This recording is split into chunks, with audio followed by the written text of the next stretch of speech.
Profe, no le escucho. ¿No se escucha, profe? Yo pensé Ay, que era yo. ah, ahora, o sea, todo de nuevo. Sí, no se escuchó nada. Usted mismo no esté atento. Es que yo no puedo escucharlo.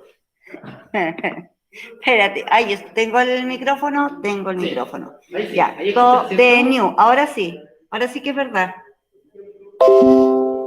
Chiquillos, ¿se escuchan? Ahora sí se escucha, profe. En delante no. Sí, profe, ahora escucho. Ya, a mí igual, ¿sí? ¿Se escucha? ¿Sí? Ya. Entonces voy. Yo no sé si dejó grabando. Entonces fue que cuando comienza una nueva vida a partir del día 1, que es el día de la fecundación.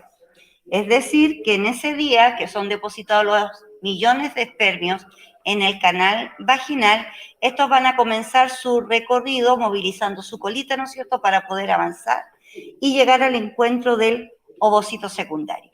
Ellos no saben cuál de las dos gónadas, cuál de los dos ovarios ovuló, así que se dividen en el trayecto, otros se pierden en el recorrido y de este millón de espermatozoides que ingresó, solo uno es el que va a fecundar. ¿Qué ocurre ahí? Vamos acá. Tengo el ovocito, ahí tengo los espermatozoides que van llegando y como uno, ¿no es cierto?, está rompiendo membranas hasta que logra ingresar. Solo ingresa uno inmediatamente después de que fecunda, se bloquea y no permite el ingreso de ningún otro espermatozoide. Entonces, cuando logró penetrar, nosotros hablamos de fecundación en ese momento. Entra solo la cabecita, el resto se pierde y este espermatozoide, una vez dentro, rompe la cabecita y libera su pronúcleo. Aquí está el pronúcleo femenino, acá, ¿no es cierto?, él tiene que liberar su pronúcleo. En esta imagen apenas se ve el esbozo de ambos pronúcleos. Cada uno de ellos va con su aporte de cromosomas, 23 cada uno, para poder formar un cigoto de 46. Este proceso, cuando se fusionan los pronúcleos y se forma una célula con 46 cromosomas, ya hablamos de cigoto. Y desde aquí en adelante ya está, ¿no es cierto?, empezando el inicio de su vida este nuevo ser vivo, que comienza con una serie de divisiones y se empieza a multiplicar, a dividir, a sacar muchas células. Este se divide, se convierte en dos, no va a ir cambiando el tamaño, luego se vuelven a dividir, quedan 4 células, se vuelve a dividir, quedan 8, luego 16, 32 y así sucesivamente. ¿Por qué tiene que formar tantas células? Porque después esas células se tienen que diferenciar, tiene que ocurrir un proceso de formación de órganos, la organogénesis, y por eso tiene que sacar tantas copias de células. Al sacar estas copias de cada una de las células, está repitiendo el material genético, ¿ya? Entonces, cada una de las células tiene la misma información genética. Eso es la fecundación. Entonces, tenemos ingreso del espermatozoide, y eso es fecundación, fusión de pronúcleos, singamia, y ahí ya se forma el cigoto o célula huevo. Luego comienza a avanzar una vez fecundado, a medida que va avanzando, va ocurriendo estas divisiones. Entonces, recuerda la imagen con una sola célula y empieza a dividirse manteniendo el tamaño. Esta es una imagen de microscopio electrónico. Mantiene el mismo tamaño y por dentro se van dividiendo las células hasta formar un conglomerado de 32 y por su aspecto le llamaron mórula. Entonces, de aquí, de donde fue fecundado, y en 4 días ya ha hecho muchas divisiones de sus células, llega a 32, forma la mórula. Al 6.º día sigue avanzando hacia acá, vemos la imagen, siguen las divisiones, pero ahora se forma una cavidad, esa mancha blanquita es una cavidad. Cuando el embrión tiene esta forma, decimos que el embrión está en estado de blástula, una capa de células en el exterior que rodea, más una masa de células más pequeñitas que se siguen dividiendo y que van a formar al embrión. Entonces, ahí tenemos una imagen de microscopio electrónico. En la periferia está esta zona de células que se va a llamar trofoblasto, que va a dar origen a todas las capas embrionarias, que son 3, y a partir de ellas se van a generar los anexos embrionarios. Y esta masa que sigue la división, que se llama masa de células internas o embrioblasto, es donde se forma el embrión. Y el resto para los anexos embrionarios. Entonces ahí ustedes ven que sigue la división, sigue creciendo esa masa, porque esa es la que da origen a la formación del embrión. Entonces, la externa trofoblasto, la interna y más pequeñita, embrioblasto. Entonces, anexos embrionarios. ¿Cuáles son los anexos embrionarios? La placenta, el cordón umbilical, el amnios, antes va formando otras estructuras que después se fusionan y logra definitivamente formar, ¿no es cierto?, los anexos embrionarios, con los cuales el feto se va a proteger, se va a nutrir y se va a mantener con vida, con ayuda de ellos. Porque mientras tanto, cuando va este viaje hacia el endometrio, él se va a depositar acá, ocurre el 7º día, se deposita, se anida, el endometrio lo cubre y mientras tanto él se encarga de ir nutriendo y el vitelo que traía esta célula, que el ovocito se había encargado de guardar nutrientes para los primeros días de vida, hasta que se forman los anexos embrionarios.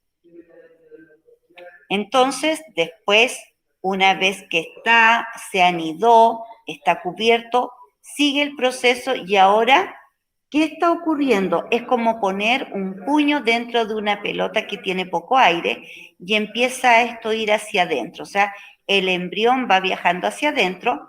Al hacer esto, no va a quedar una sola capa de células, sino que van a quedar 3 capas, que serían las capas embrionarias, que se van a llamar ectodermo, mesodermo, endodermo. Y aquí ya deja de ser embrión en estado de blástula y se transforma en un embrión en estado de gástrula. Entonces aquí es donde yo tengo que ir poniendo atención, porque estamos hablando fecundación, cigoto, mórula, blástula, gástrula. O sea, son las etapas que van surgiendo desde la fecundación, que, ¿no es cierto?, es una de las preguntas que sale ahí, en esta gran pregunta, una de las partes de esa pregunta. ¿Qué importancia tienen estas capas embrionarias, la externa, la media y la interna? Ellas son las encargadas de dar origen a los órganos y sistemas. ¿Cómo ocurre? Yo les había contado que nuestra información genética comienza a activar y a desactivar, y por eso ellas se van diferenciando. Entonces, luego de la gastrulación y la morfogénesis, viene la diferenciación. ¿Por qué gastrulación y morfogénesis? Porque cuando está en estado de gástrula, luego al ocurrir esto, cambia la situación formando las capas embrionarias. Y esta se diferencia luego por acción del material genético que se activa y desactiva para decir cuál es la función y finalmente cuál es el órgano que va a formar ese grupo de células. La capa más externa forma el sistema nervioso, que es el que último en terminar de madurar junto con el sistema respiratorio. Se forma la piel, se forman las uñas. Con el mesodermo se forman los músculos, el esqueleto, el sistema circulatorio, los órganos reproductores, los órganos excretores. Y el endodermo va a formar las glándulas endocrinas, el hígado, el páncreas, el sistema digestivo y el sistema respiratorio. Y ahí ya tenemos todos los órganos de este nuevo ser vivo. Una vez que eso ocurrió, ¿no es cierto? Mientras tanto, esta capa de células externas, el trofoblasto, ha ido formando también los anexos embrionarios. Entonces, cuando yo hablo de capas embrionarias, es lo que está ocurriendo para formar el embrión, y cuando hablo de anexos embrionarios es lo que va a proteger al embrión mientras se desarrolla y cómo se conecta con su madre para que ella le entregue los nutrientes, los gases respiratorios, los anticuerpos. Este líquido va a ir regulando la temperatura, que ese líquido amniótico va a amortiguar los golpes, lo va a proteger, le va a dar humedad y él en ese ambiente va a poder vivir muy bien y se va a ir desarrollando. ¿Cómo se forman estos anexos embrionarios que son de vital importancia para el desarrollo del embrión? El saco vitelino, que es el primero que se forma con el alantoides, se juntan, se fusionan y forman el cordón umbilical. El corión va a formar esto que está acá que se llama placenta, ¿ya? Y esta bolsita es cuando nosotros miramos el huevo de gallina y tiene cerca de la cáscara, ¿no es cierto?, una membrana. Esta es nuestra membrana, la membrana del amnios que contiene en su interior el líquido amniótico. Entonces, ¿cuál es la importancia? Esta, proteger, nutrir, dar humedad, regular temperatura para el desarrollo del embrión. Y ahora viene el desarrollo del embarazo. Ya pasamos por fecundación, por cigoto, por mórula, y cuando empieza la gástrula, la blástula con la gástrula, yo digo que ya está en estado de embrión. La blástula embrionaria, gástrula embrionaria, o sea, ahí ya empieza a llamarse embrión. Entonces, repito, fecundación, cigoto, mórula. Embrión en estado de blástula, embrión en estado de gástrula. Y este es el embrión. Si ustedes miran la imagen del embrión en el primer mes, nosotros tenemos una colita. Y todos los seres vivos tienen colita, pero ¿qué pasa con esa colita que traíamos? Porque nuestros antecesores, nuestros ancestros, tenían cola, que luego se perdió cuando el hombre empezó a tener una postura bípeda, a caminar erguido, y ya no necesitaba, ¿no es cierto?, refugiarse en las copas de los árboles, con ayuda de la cola mantener el equilibrio, sostenerse, ¿no es cierto?, para andar trepando por los árboles. Entonces, cuando el hombre ya adquiere esta postura erguida a caminar en sus dos pies, se va perdiendo la colita porque ya no tiene función, ¿ya? Si ustedes ven en un gato, la colita que hace, le da el equilibrio. Si usted le corta la cola al gato, el gato pierde el equilibrio. Entonces, para eso nosotros la teníamos antiguamente.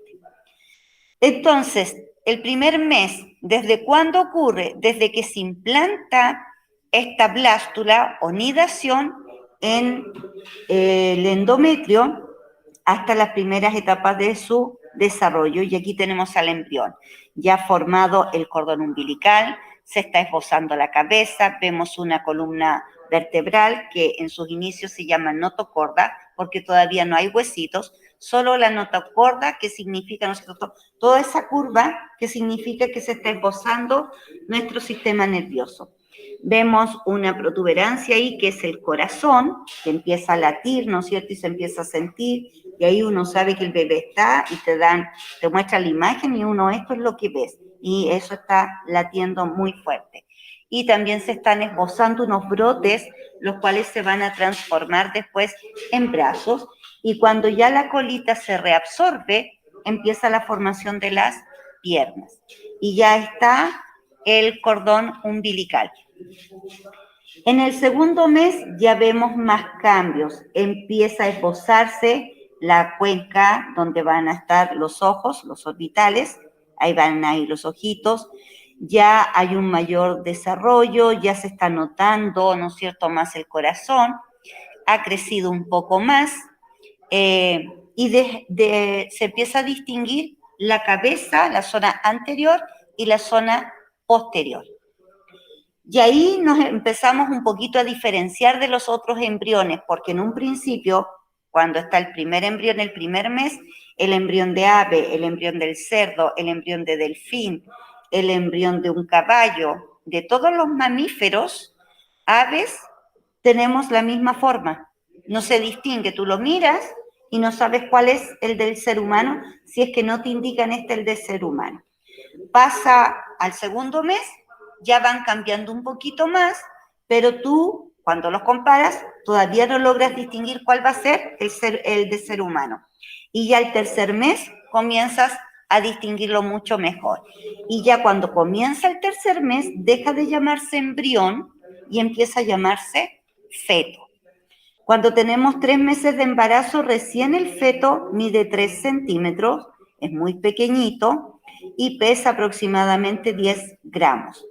Por lo tanto, el vientre de la madre todavía no se ve. Cuando empieza el cuarto mes, es algo así como mágico de no tener nada de volumen. Al cuarto mes se desarrolla. Y ahí ya, ¿no es cierto?, cuando va creciendo mucho más rápido, aumenta el tamaño del útero. Nosotros después empezamos a sentir los movimientos de él porque se mueve igual que un pirigüín por dentro en este líquido que lo está rodeando. Y cuando ya está terminando el segundo trimestre, es decir, 6 meses, ya mide 30 centímetros y tiene una masa corporal de 1 kilo. En el tercer trimestre, que sería del sexto mes en adelante hasta el noveno mes, empiezan a madurar todos los órganos. Es decir, que ya podría ser viable cuando llega al séptimo mes. O sea, puede nacer, obviamente falta que el sistema respiratorio termine de madurar bien los pulmones, que termine de madurar una parte del sistema nervioso, pero sí ya es viable y queda en la incubadora, ¿no es cierto?, para terminar su desarrollo. Y ya cuando está terminando el embarazo, ya tiene un tamaño, varía, pero más o menos el promedio va de 45 a 50 centímetros y de 2,5 a 3 kilos. Obviamente hay bebés que nacen como con 3 kilos 700, 3 kilos 500, un poquito más desarrollados, algunos al nacer se han nutrido tan bien, se han desarrollado tan bien que parecieran que ya tuvieran un mes de vida fuera del útero, porque vienen muy grandecitos. Pero el promedio está en ese rango, 45 a 50, 2,5 a 3 kilos. Si se fijan en las imágenes, ya en el tercer trimestre empieza el reflejo de la succión. Él se empieza a chupar sus deditos y por eso que cuando nace sabe cómo succionar el pecho de la mamá, ¿no es cierto?, para alimentarse, porque ese es un reflejo, que es una información que viene en nuestra paleocorteza. Nosotros nacemos con ciertos reflejos, el reflejo de llorar, llora si hay que mudarlo, llora si tiene hambre, ¿no es cierto? Con el llanto nosotros sabemos que algo pasa. Y ellos nacen con eso, es un reflejo que ya está almacenado en la paleocorteza, así como la succión. Y una vez que nace, empieza a aprender con los estímulos de los padres, ¿no es cierto? Y empieza a armar las conexiones nerviosas y se empieza a desarrollar y empieza a crecer. ¿Qué pasa en el parto? El parto no solamente es el nacimiento del bebé, el parto comienza con este trabajo que es la dilatación. En mujeres primerizas, este proceso de dilatación va desde 8 a 12 horas y ya cuando es el segundo bebé es mucho más rápido. Uno se da cuenta, ¿no es cierto?, que va a empezar con el trabajo de parto porque bota el tapón, que es algo mucoso de color rosáceo. Botando eso ya empiezan las contracciones muy leves, después cada vez más fuerte y más seguida, y empezamos con el trabajo de la dilatación. Se empieza a dilatar el cuello uterino, el canal vaginal, las caderas para poder dar a luz. Y también se rompe la bolsa del líquido amniótico, que se conoce como romper aguas. Esto, ¿no es cierto?, depende, obviamente no todas las mujeres, no podríamos decir por regla, mira, no te preocupes cuando empieces con la dilatación del trabajo de parto porque todavía te faltan 12 horas. Hay algunas que pueden demorar 3 horas, otras pueden demorar más. Entonces, yo no le puedo decir a alguien, mira, no te preocupes porque a lo mejor de aquí a mañana recién vas a dar a luz. Hay algunas que es mucho más rápido. ¿Qué hormonas trabajan aquí? Y la hipófisis empieza a enviar esta hormona una vez que botamos el tapón mucoso.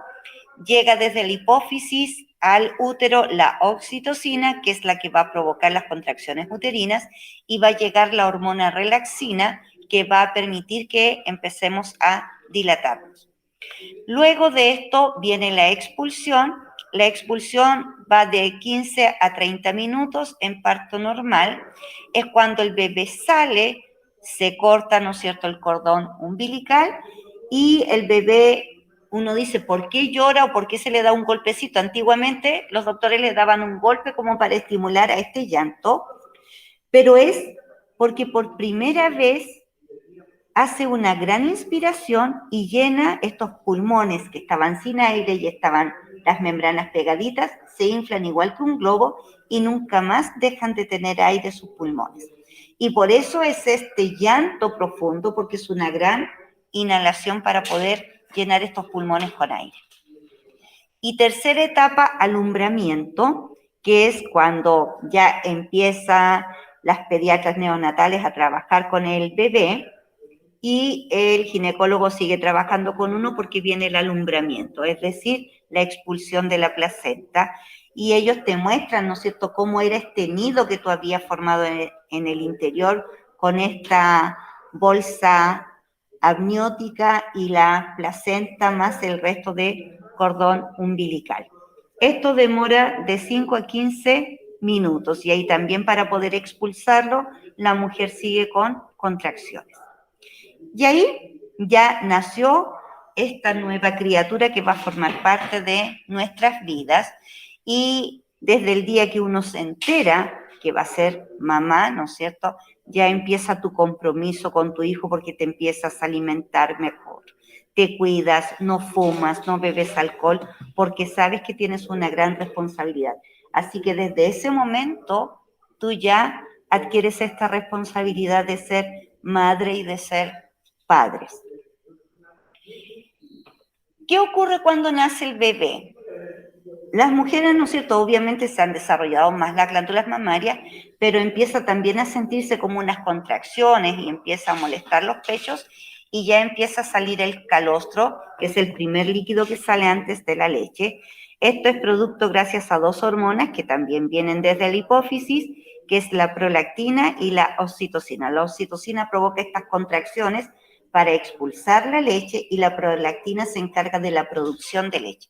Estas hormonas se mantienen estimuladas mientras el bebé succione. Ya cuando el bebé deja de succionar, porque nosotros tenemos que volver al trabajo, se empieza a cortar la leche porque ya no está el estímulo, y como no está el estímulo, se informa a la hipófisis al no llegar este estímulo, ¿no es cierto? Y la hipófisis dice ya, no tengo que enviar más prolactina y tampoco oxitocina y se empieza a cortar la producción de leche. ¿Qué entregamos con la leche? La leche es muy importante porque entrega los nutrientes que el bebé necesita, la cantidad de líquido que el bebé necesita. También le entregamos anticuerpos para defenderse del ataque de algún microorganismo, hasta que el bebé empieza a crear sus propios anticuerpos y empieza a tener memoria de estos anticuerpos para el futuro y comienzan las vacunas. Pero que también es importante en esta relación cuando estamos amamantando a nuestro hijo, es que ahí se estrechan los lazos de afecto y el bebé se siente seguro. Te reconoce porque mientras estuvo en tu vientre sintió los latidos de tu corazón y eso hace que él te reconozca inmediatamente y te busque. ¿Y por qué succiona? Porque ya mientras estaba en el vientre materno, él estaba practicando este reflejo de la succión. La paternidad y maternidad responsable entonces comienza al momento de que la mujer queda embarazada y durante toda la vida. Los hijos pueden formar sus propias familias, tener sus propios hijos y uno nunca deja de ser padre o madre o de tener esta responsabilidad o preocupación por tu hijo, de que no le pase nada, que siempre esté bien. Pero ¿cuándo podemos adquirir esta responsabilidad? No la podemos adquirir cuando somos púberes o adolescentes, porque no tenemos la madurez mental, ni psicológica, ni la madurez afectiva. Porque nosotros, ¿no es cierto?, estamos en una etapa en donde estamos haciendo otras cosas. Y cuando llega esta madurez psicológica y mental, y además de tú tener una seguridad para adquirir esta responsabilidad, es un compromiso en que tú lo conversas con tu pareja, toman un acuerdo y deciden entre ambos tener un hijo. Eso es actuar con madurez y planificar, ¿no es cierto?, la llegada de tus hijos. Ahora, la paternidad y la maternidad no solo significa entregar bienes materiales, sino que también la parte espiritual, la parte afectiva, que es la más importante. O sea, un hijo que crezca sin afecto no tiene un buen desarrollo, ¿ya? Entonces, nosotros no nos debemos preocupar de lo material, que sí es importante, nos tenemos que preocupar de vestirlos, de educarlos, de criarlos bien, de llevarlo a los controles médicos, de darle un lugar donde vivir, mantenerlo con buena salud, pero lo más importante es el amor, la comprensión, la comunicación que uno mantiene con sus hijos y criar, poner reglas, poner límites y recordar, chiquillos, que nosotros somos padres y no somos amigos de nuestros hijos, porque ahí los roles se confunden. El rol nuestro es ser padres y las funciones que conlleva ser padres. Los amigos son los que te acompañan, los que salen, con quien tú lo pasas bien. Ya cuando creces le cuentas tus cosas, porque a veces te da vergüenza contárselo a los padres, pero cuando tú lo has criado con esta buena comunicación, con el respeto al escucharse, el hijo nunca va a tener miedo de contarte lo que él piensa, lo que él siente. Entonces, es muy importante la comunicación, pero nunca decir, yo soy muy amigo de mi hijo. No somos amigos, somos papás, ¿ya? Y eso no lo podemos perder de vista, para que los niños no se confundan. Eso, pues, chiquillos. Espero les haya gustado toda esta materia. Yo sé que cuando empezamos con biología, ustedes me empezaron a odiar, ¿ya? Porque no estaban sacando tan buenas notas como estaba ocurriendo antes. La biología es compleja, hay que estudiar mucho, vienen muchas cosas nuevas, mucho que interpretar, relacionar, comprender. Pero espero que con esta pregunta esencial, que es la última, les vaya muy bien. Hay un grupo de estudiantes que yo sé que ya no nos vemos más, porque ya la próxima semana viene la prueba. Así que, chiquillos, agradezco su participación en las clases, en ingresar a mis clases, en hacer preguntas y participar. Antes estaba mucho más participativo y eso lo eché mucho de menos. Ya hace varias semanitas que echo de menos esa conversación, esa interrelación. Pero espero que todo les salga muy bien. Los felicito por haber tomado la decisión de terminar sus estudios y llegar, ¿no es cierto?, a este momento. Y hay varios que se van a eximir, no van a tener que dar la prueba la próxima semana, y no me queda más que desearle todo lo mejor a cada uno de ustedes y dar las gracias por haber sido mis estudiantes, por haber sido tan responsables y por estar desde el año pasado cada día, desde que partió esta cuarentena y empezamos con nuestras primeras clases por el Face, ¿no es cierto? Entonces tratamos de buscar cómo hacerlo mucho mejor para que ustedes aprendieran bien. Así que eso, pues, chiquillos, agradezco estos 2 años de experiencia con ustedes. Ahora nos quedan unos minutitos, nos quedan 22 minutos para aquellos que quieran seguir enviando